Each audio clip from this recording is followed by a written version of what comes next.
ازيك يا صديقي؟ عامل ايه؟ يا رب تكون بخير. ان شاء الله طالعين يعني كده نصيحة كده في السريع. طالب ثانوية عامة 2026. ازاي يا عم؟ احنا الامتحان كمان كام يوم. طالع تقول لي نصيحة ومش عارف ايه، وذاكر ومش عارف ايه.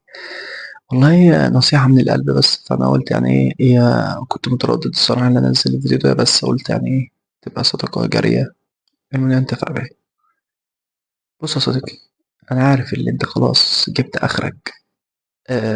جبت آخرك وقلت أنا خلاص ومش قادر أكمل، مش قادر أكمل وخلاص، وأنا جبت آخري وعايز أجل السنة، فممكن أجل السنة وممكن أخش أهبط زي ما بيقولوا، أهبط في أي امتحان عشان أعدي صافي ومخشش ملاحق. أنا عايز أقولك حاجة بس. آه في حد، راجل عاقل، كان في حد عاقل، معروف إن هو راجل عاقل بيتصرف بحكمة وبكل هدوء، عامة يعني بكل هدوء في كل تصرفاته. فمرة الراجل ده في راجل تاني شد معاه مثلا عشان حوار مثلا في أهل بيته. الراجل الحكيم ده تصرف غير منطقي بالنسبة لصفاته، اللي هو راجل حكيم فبيتصرف تصرفات عاقلة وما بيعملش حاجة خطأ يعني. فالراجل ده عمل خطأ، ده تصرف خطأ.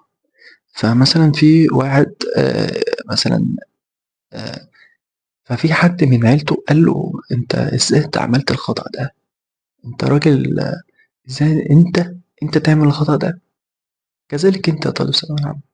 طالب ثانوية عامة لما بيقول الكلمتين دول، اللي هو عايز يأجل السنة واللي عايز يهبط او عايز يعمل اي حاجة، مثلا تضيع المجهود اللي هو عمله طول السنة، طول السنة، ويجي يقول لك انا عايز أأجل السنة وعايز اهبط وعايز اعدي. طب انا عايز اقول لك بس اسأل نفسك سؤالين. هل انت هل انت هتستحمل المجهود اللي انت عملته طول السنة؟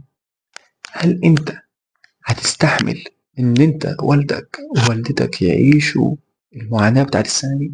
هل انت هتستحمل اللي انت هل انت هتستحمل المصاريف اللي هي بتتصرف عليك تاني، هتتصرف عليك بالضعف، نظرا للظروف الاقتصادية اللي بتاعتنا، نظرا للظروف الاقتصادية بتاعت مصر.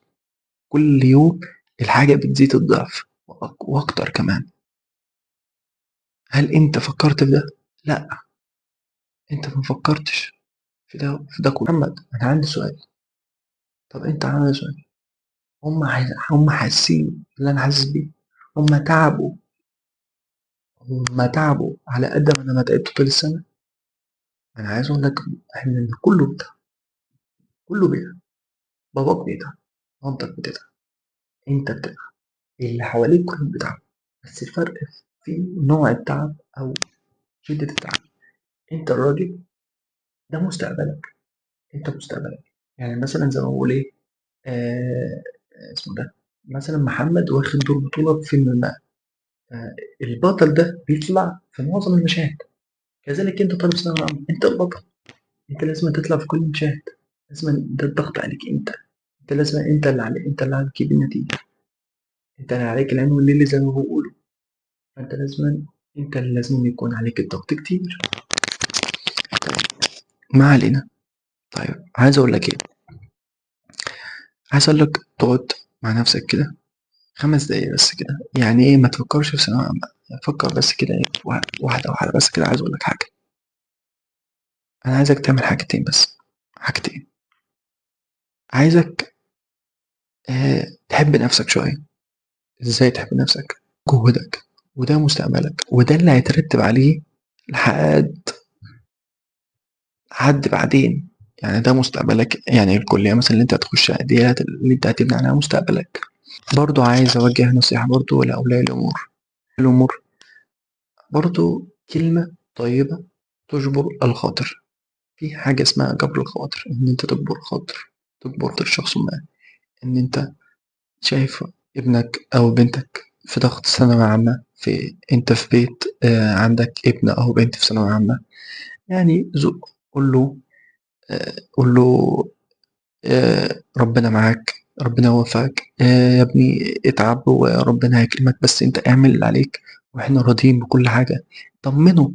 هو الطالب ال الشخص ساعات الواحد بيعوز حد من برّه، يعني إيه، ساعات الشخص بيعوز اسمه ده مساعدة خارجية، يعني مثلًا محتاج إيه، حد يقول له اعمل كذا، عايز حد إيه، يحفّزه، حد يقول له مثلًا إيه، عايز الatmosphere اللي هو بتاع التشجيع الmotivation، آآ الatmosphere بتاع التشجيع اللي هو منتشر اليومين دول على السوشيال ميديا، اللي هو إيه، محتاج مثلًا حد يقول له كلمتين، طَب يا مستر اطلع مثلًا عنده مثلًا مستر فلان بتاع الكيميا مثلًا أقول له مستر اطلع لنا طمّنا قُل لنا كلمتين، يا باشا ده كلمتين عشان أنت تتطمن. أمّال هو هيقول لك كلمتين وخلاص، هو خَد مثلًا إيه، خَد الريتش وخلاص، أنت برضه هتُقع نفس الغلطة. طَب ليه بتُقع نفس الغلطة؟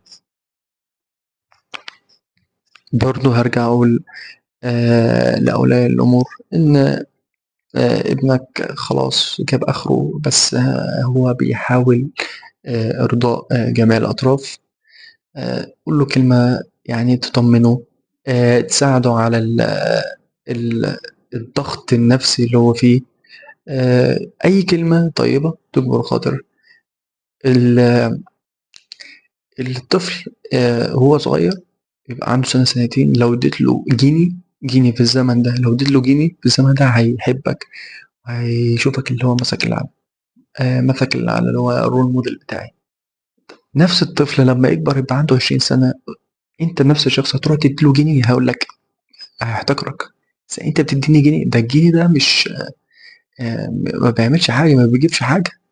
كذلك نفس الأمر، هو دلوقتي في ضغط نفسي وعصبي وتوتر ومستقبلي، وعايز أفرّح أهلي وعايز أفرّح أهلي وجدي وجدتي وبابا ومامايا وعمي وخالي وعمتي، ادّي له الpush اللي هو الإيه، اللي تساعده. والله كده يا صديقي أنا يعني قُلت اللي عندي، وإن شاء الله، إن شاء الله ربنا يكبر بخاطرك. أنت بس حاول تعمل اللي ربنا يقدرك عليه، وإن شاء الله ربنا يكرمك ويوفقك يكتب لك الأحسن فيما بعد. كده صديقي جينا لنهاية الفيديو، ربنا يكرمك وهتنجح إن شاء الله، ما تقلقش. اعمل بس أنت اللي عليك، وادعي ربنا إن هو ي- ي- ادعي ربنا اللي هو يديك على قد تعبك. وعايز أقول لك حاجة، كل ما تطلع اللجنة قول الحمد لله، الحمد لله، الحمد لله، الحمد لله. يا رب يديني على قد تعب، يا رب يديني على قد تعب. كده كده وصلنا لآخر الفيديو. طبعا لو قلت أي حاجة اكتبلي في الكومنتس. طبعا احنا نزلنا شوية حاجات برضو على القناة بتاعتنا، بس يعني مش في الكفاية، فلو أي حد عايز أي حاجة في مادة الإنجليش طبعا أنا تحت أمره. كده يا صديقي كده نكون نهاية فيديو، يعني ده آخر فيديو هتشوفه مني لدفعة 2026. إني أحبكم في الله، والسلام عليكم ورحمة الله وبركاته.